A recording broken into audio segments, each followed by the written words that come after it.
Now, artifacts from Central Africa have been compiled by the Metropolitan Museum of Art in New York for a new exhibition entitled Kongo, Power and Majesty. The art dates back to the 15th century when parts of West and Central Africa made up a region called the Kingdom of Kongo through to the early 20th century. The exhibition, which opened on September 18th, features 146 works from more than 50 institutional and private collections across Europe and the United States, and attempts to bring history to the present with a major visual examination.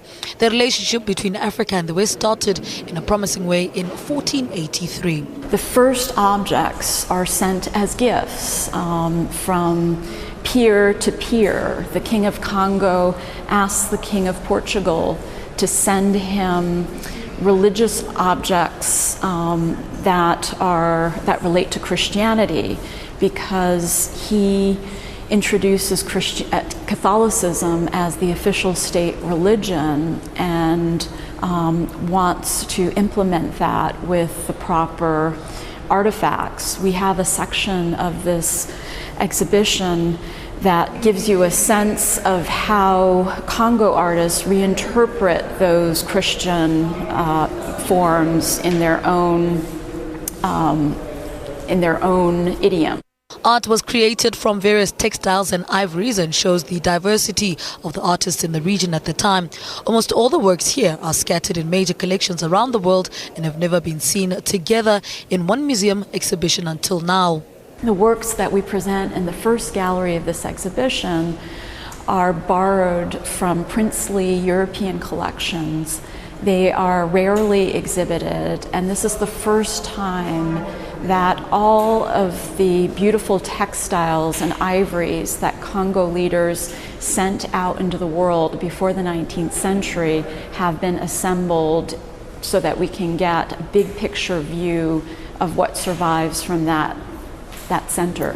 Less than a decade after the first Europeans encountered the Congo, with the discovery of the New World and the beginning of the slave trade, the gracious relationship between Africa and the West collapsed. The last gallery of the exhibition features 15 of the 20 power figures from the Chilango River region of the Congo. The art was created in the mid-19th century to defend against Europeans who were pushing into their territory.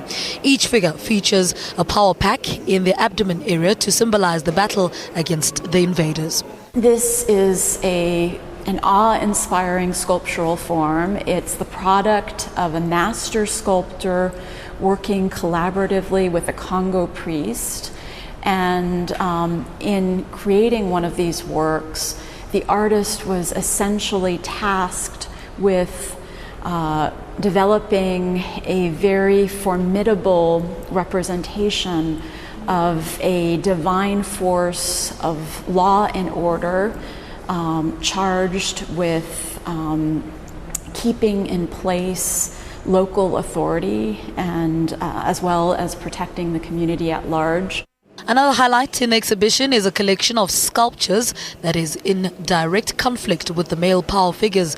An assembly of female figures carved from wood show women in attitudes of contemplation and caring for future generations of members of the community. They appear as nurturing mother figures, but they are framed with attributes of male leadership. And this is one of the great moments in African art, the depiction of these very regal, serene, composed female figures who are all about the future of Congo communities and were created to bring new life into that society. It is believed art from this region had a big impact on art in the Americas, being that a huge influx of people of Congo heritage were forcibly removed and transported to the New World as part of the Atlantic slave trade. The exhibition will open until January 3rd, 2016.